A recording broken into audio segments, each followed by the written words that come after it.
నమస్తే, welcome back to our channel Telugu Rajyam. నేను మీ రామ్. అయితే ఎందకే ఇన్స్టాగ్రామ్లో స్క్రోల్ చేస్తున్నప్పుడు ఒక పోస్ట్ అయితే చూశాను థంబ్నెయిల్స్కి సంబంధించి. యూట్యూబ్కి వెళ్ళి సెర్చ్ చేసిన తర్వాత కూడా ఇవే థంబ్నెయిల్స్ ఉన్నాయి. కొన్ని ఛానల్స్ పేరొద్దు. అయితే producers council after winning of NDA ఈ అలయన్స్ పవన్ కళ్యాణ్ గారితో ఈ సినిమా రంగానికి సంబంధించి బెనిఫిట్స్ గురించి, వాళ్ళకు ఉన్నటువంటి వెసులుబాట్లకు సంబంధించి, వాళ్ళకు ఉన్నటువంటి కొన్ని లోటుపాట్లకు సంబంధించి దీనిపై ఒక నివేదిక ఇవ్వడం కోసం పవన్ కళ్యాణ్ వెళ్ళి కలిశారు. ఎవరు? అల్లు అరవింద్ గారితో పాటు ఎవరైతే సినిమా రంగంలో ఉన్నటువంటి ప్రముఖుల ప్రొడ్యూసర్స్ ఎవరైతే ఉన్నారో వాళ్ళు వెళ్ళి కలిశారు. అందులో అరవింద్ గారు కూడా గీతా ఆర్ట్స్ తరఫు నుంచి ఆయన వెళ్ళారు. అయితే ఈ ఇష్యూని దీన్ని ఎలా సర్క్యులేట్ చేయాలో తెలిసినటువంటి కొంతమంది థంబ్నెయిల్ తయారీదారులకి ఇదొక మంచి ఒక స్పైసీ కంటెంట్ లాగా దొరికింది. విపరీతంగా వాళ్ళ ఇష్టం వచ్చినట్టు వాళ్ళు రాసేసుకుంటున్నారు. ఎందుకంటే ఇప్పటికే మెగా అండ్ అల్లు ఫ్యామిలీకి సంబంధించి గొడవలు ఉన్నట్లు, వాళ్ళిద్దరి మధ్యన ఏదో జరుగుతున్నట్లు, కోల్డ్ వార్ నడుస్తున్నట్లు ఇప్పటికే చాలామంది మాట్లాడుకున్నారు. అయితే దీన్ని అడ్వాంటేజ్గా తీసుకొని కొంతమంది మాత్రమే కొన్ని థంబ్నెయిల్స్ వాడుకొని ఎలాగైనా వాళ్ళ వీడియోని ఓపెన్ చేసేలాగా, ఎలాగైనా ఇంకా ఖచ్చితంగా మాదే రన్నింగ్లో ముందుండాలన్నట్లుగా థంబ్నెయిల్స్ క్రియేట్ అయితే చేశారు. అందులో ఒక్కొక్కటిగా విశ్లేషిద్దాం. ఒక్కసారి ఇది చూద్దాం. ఇటు చూద్దాం. రైట్. నా కొడుకు తప్పు చేశాడు, క్షమించు పవన్ కళ్యాణ్. అల్లు అర్జున్ చేసిన పనికి మీడియా ముందు కన్నీళ్ళు పెట్టుకున్న అల్లు అరవింద్. ఏమన్నా థంబ్నెయిల్ ఇది? నా కొడుకు తప్పు చేశాడు అల్లు అరవింద్ గారు ఒప్పేసుకున్నారు. క్షమించు పవన్ కళ్యాణ్ అని అసలు మీడియా ముందు మాట్లాడతాడు ఆయన. క్షమించు పవన్ కళ్యాణ్ అంటే లోపలికి అడగలేదు. అల్లు అర్జున్ గారు వీళ్ళందరూ ప్రొడ్యూసర్ కౌన్సిల్ అంతా లోపలికి వెళ్ళింది. అక్కడ పవన్ కళ్యాణ్ గారికి క్షమాపణ చెప్పలేదు. అల్లు అర్జున్ గారు పక్కనే కూర్చున్నారు. వీడియో చూడండి, విజువల్స్ చూడండి. ఆ పక్కనే ఉన్నారు కదా. అంటే అప్పుడు చెప్పలేదా క్షమించమని? ఇఫ్ ఇన్ కేస్ నిజంగానే క్షమాపణ కోరాలనుకుంటే మీడియా ముందు చెప్తాడా క్షమాపణ? ఫోన్ చేసి కదా చెప్తారు. అట్లీస్ట్ వీళ్ళ తరపున ఉన్నటువంటి కొంతమంది ఎవరైతే బన్నీవాస గారు ఉన్నారో వీళ్ళ ద్వారా మాట్లాడే అవకాశం ఉంటుంది తప్ప అలా మీడియా ముందుకు వచ్చి కన్నీళ్ళు పెట్టుకున్నారు. ఎక్కడ కన్నీళ్ళు? ఎట్లా నవ్వుతున్నాడా? మీకు ఏమైనా ఉందా? కొంచెం అన్నా చూడండి ఒకసారి. ఎంత బాగా, ఎంత చక్కగా చెంటి పిల్లనా నవ్వుతుంటే ఆయన పట్టుకొని కన్నీళ్ళు పెట్టుకున్నాడా? ఎక్కడ పెట్టుకున్నాడు కన్నీళ్ళు? నాకైతే కనపడలేదు. మీకు కనపడితే ఏమో మరి. లేకపోతే 2 సీజీలో ఉంటాయి వాటర్ డ్రాప్స్, ఒక 4 తగిలిచ్చిపోయారు ఎక్కడ ఏడుస్తున్నట్టు. ఇక్కడ చూడండి, అల్లు అర్జున్ చేసిన పనికి మీడియా ముందే కన్నీళ్ళు. ఓకే, దీనికి యారో మార్క్గా శ్రీ కొణిదెల పవన్ కళ్యాణ్. దీనికి ఏంట్రా ఈ యారో మార్కు? అసలు ఏంట్రా బాబు సంబంధం? ఏముంది? ఇది చూడండి. ఇది రియలైజేషన్ అంట. నవ్వు ఇది రియలైజేషన్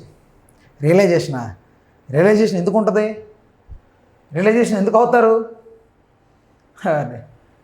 ఇక్కడ చూద్దాం. ఇది ఇంకొక ఘనకారుడు చేసినటువంటి తయారీ.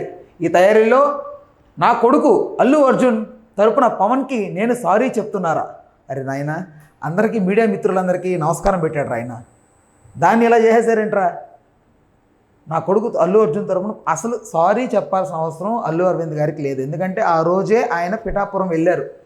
శిల్పా రవిచంద్రన్ గారికి సపోర్ట్ చేసిన రోజే అల్లు అర్జున్ గారు అదే రోజు రామ్ చరణ్ కానీ సురేఖ కానీ తీసుకొని పిఠాపురం వెళ్ళారు అల్లు అరవింద్ గారు. జరిగిన ఫ్యాక్ట్ తెలుసుకోండి. నా కొడుకుని క్షమించు పవన్ కళ్యాణ్. క్షమాపణలే బహిరంగంగా. ఓకే, ఇక్కడ ఇది చూద్దాం. ఇది చూద్దాం. 4th one. మా మధ్య ఎలాంటి గొడవలు లేవు.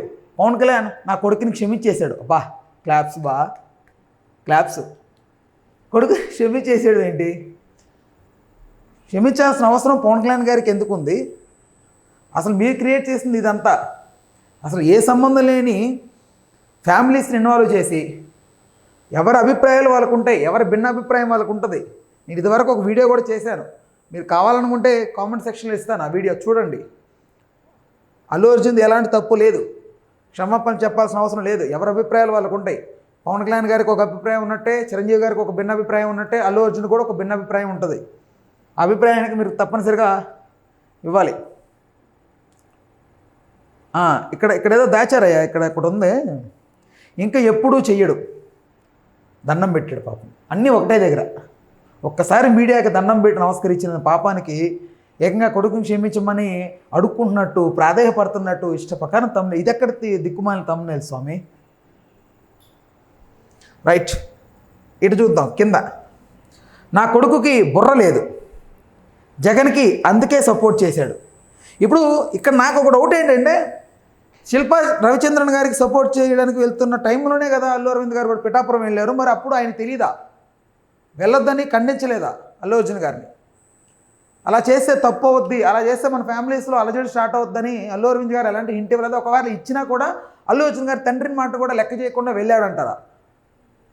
ఈవెన్ కేస్ వీళ్ళు కలిసి వెళ్తున్నప్పుడు, ఎవరైతే పిఠాపురం వెళ్తున్నారో అల్లు అరవింద్ గారు కానీ, రామ్ చరణ్ గారు కానీ, సురేఖ గారు కానీ, వీళ్ళు వెళ్తున్నప్పుడు కలిసి ఎక్కడ ఈ టాపిక్ అనేది రాలేదంటారా? వాళ్ళ ముగ్గురు మధ్య డిస్కషను వచ్చే ఉంటుంది కదా.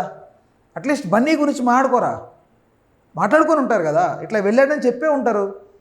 దానికి ఓ అని క్రియేట్ చేసి ఇన్ని రోజులు ట్రోల్స్ చేసి ఎన్ని మాటలు.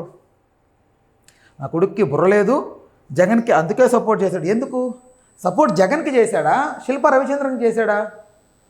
శిల్పా రవిచంద్రన్కి చేశాడు. శిల్పా రవిచంద్రన్ ఆ టైంలో కాంగ్రెస్ పార్టీలో ఉన్న, కేఏ పాల్ పార్టీలో ఉన్న అల్లు అర్జున్ వెళ్ళి ఖచ్చితంగా సపోర్ట్ చేసేవాడు శిల్పా రవిచంద్రన్కి, జగన్కి కాదు. పార్టీ పరంగా వస్తే సపోర్ట్ చేసేది పవన్ కళ్యాణ్ గారికి. 2020 మర్చిపోయారా? 2020లో పవన్ కళ్యాణ్ గారికి ఎలా సపోర్ట్ చేశారో మీకు చెప్పినా అర్థం కాదు. జగన్కి సపోర్ట్ చేయలేదు. ఇప్పటికైనా కళ్ళు తెరుచుకొని చూడండి. జగన్కి కాదు సపోర్ట్ చేసింది, శిల్పా రవిచంద్రన్కి. అతను వాళ్ళ వైఫ్ వల్ల ఫ్రెండ్ భర్త, అందుకే సపోర్ట్ చేశాడు. పవన్ కళ్యాణ్ గారి గురించి యాంటీగా కాదు చేసింది. ఇంకొకటి, ఇఫ్ ఇన్ కేస్ వైసీపీకి రాబోతున్న రిజల్ట్ ముందుగానే ఆయనకి ఏదైనా ఎవరి ద్వారా తెలిసి అట్లీస్ట్ ఫ్రెండ్ రన్నా గెలిపించుకుందామని ఒక ప్రయత్నం చేస్తున్నాడేమో. పాజిటివ్గా ఆలోచించండి, ఎంతసేపు నెగిటివ్ మీద వెళ్ళకండి. రైట్, నేను పవన్ కళ్యాణ్కి క్షమాపణ చెప్తున్నా. ఇప్పుడు ఇన్సిడెంట్ జరిగింది ఎప్పుడు? ఎలక్షన్ ముందు. ఎలక్షన్ ఎప్పుడు జరిగింది? మే 13కు ముందు కదా జరిగింది. అప్పుడు కదా జరిగింది. అప్పుడు జరిగిన ఇన్సిడెంట్కి ఇప్పుడు ఎందుకు చెప్తాడు ఆయన? అంటే ఈ గ్యాప్లో అసలు కుదరలేదా?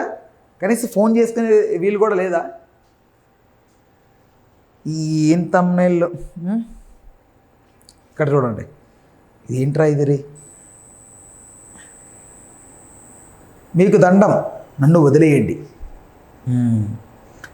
అక్కడ దేనికి వదిలేయాలి? దండం దేనికి పెట్టాడు? నమస్కరిస్తూ నవ్వుతున్నారు ఆయన. ఒకటే కాకపోతే డిఫరెంట్ యాంగిల్స్లో తీసుకున్నారు విజువల్. ఇక్కడ చూద్దాం. పవన్ కళ్యాణ్ నన్ను క్షమించు, నా కొడుకు అల్లు అర్జున్ బిల్డప్తో వెళ్ళాడు ప్లీజ్ పవన్. పవన్ కళ్యాణ్ నన్ను క్షమించు, మీకేం సంబంధం సార్? మిమ్మల్ని ఎందుకు క్షమిస్తారు సార్? ఎవడు సార్ ఈ తమ్నైల్ చేసినాడు? లాజిక్ లేకుండా. నా కొడుకు అల్లు అర్జున్ బిల్డప్తో వెళ్ళాడు. బిల్డప్తో ఎందుకు వెళ్ళాడు?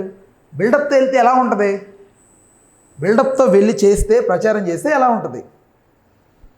ఇది ఇక్కడ చూడండి. ప్లీజ్ పవన్, ప్రాధేయపడుతున్నా. అంటే ఎలాగైనా సరే ఈ తమ్నైల్స్ పెట్టి ఎలాగైనా వీడియో అర్జెంట్ ఓపెన్ చేసేయాలి. మీ వీడియో చూసేయాలి. ఫస్ట్ మీదే ఉండాలి ట్రెండింగ్లో టాపిక్ మీద. రైట్, ఇలాంటి తమ్నైల్స్ ఇంకొకసారి దయచేసి రాంగ్గా డైవర్ట్ చేయకండి పీపుల్ని. దిక్కుమాలిన తమ్నైల్స్ పెట్టకండి. అట్లీస్ట్ పెట్టచ్చు, కొంచెం పీపుల్ చూసేవాడిని వాడి అటెన్షన్ డ్రా చేయడం కోసం కొంచెం మార్చచ్చు, మోడిఫై చేసి పెట్టచ్చు. అంతే తప్ప ఇంత దారుణంగా అసలు ఎప్పుడూ ఊహించిన రీతిలో అసలు దాని కంటెంట్కి అక్కడ జరిగిన విషయానికి దేనికి సంబంధం లేకుండా ఎలాగైనా దాన్ని ఓపెన్ చేసేలాగా చేసే ఈ ప్రయత్నం అనేది ఎంతవరకు కరెక్ట్ అంటారు? సో దీని మీద చూస్తున్న వ్యూవర్స్కి ఏం అభిప్రాయం ఉందో, ఇలాంటి తమ్నైల్ క్రియేటర్స్కి మీరేం సందేశం ఇవ్వాలనుకుంటున్నారో తప్పనిసరిగా మీ ఒపీనియన్ అయితే కామెంట్ సెక్షన్లో తెలియజేయండి. మరిన్ని వీడియోస్ కోసం అయితే మన ఛానల్ అయితే వెంటనే సబ్స్క్రైబ్ చేసుకోండి. పక్కన ఉన్నటువంటి గంట బటన్ అయితే కొట్టండి. అప్పుడే అన్ని వీడియోస్ మీకు ఆల్ నోటిఫికేషన్ ద్వారా వస్తూ ఉంటాయి. Stay tuned to our channel Telugu Rajyam. నేను Meera. Please do subscribe to Telugu Rajyam channel. Please do subscribe to Telugu Rajyam channel. Please do subscribe to Telugu Rajyam channel. Hi అండి, నేను మీ ఆర్పీని, నెల్లూరు పెద్దారెడ్డి చేపల పులుసు ఓనర్ని. మీరు తెలుగు రాజ్యం అనే ఈ యూట్యూబ్ ఛానల్ సబ్స్క్రైబ్ చేసుకుని మంచి వీడియోలతో వస్తారు. Thank you so much. Hi people, I'm Sonakshi Verma and you please watch Telugu Rajyam and please subscribe to the channel.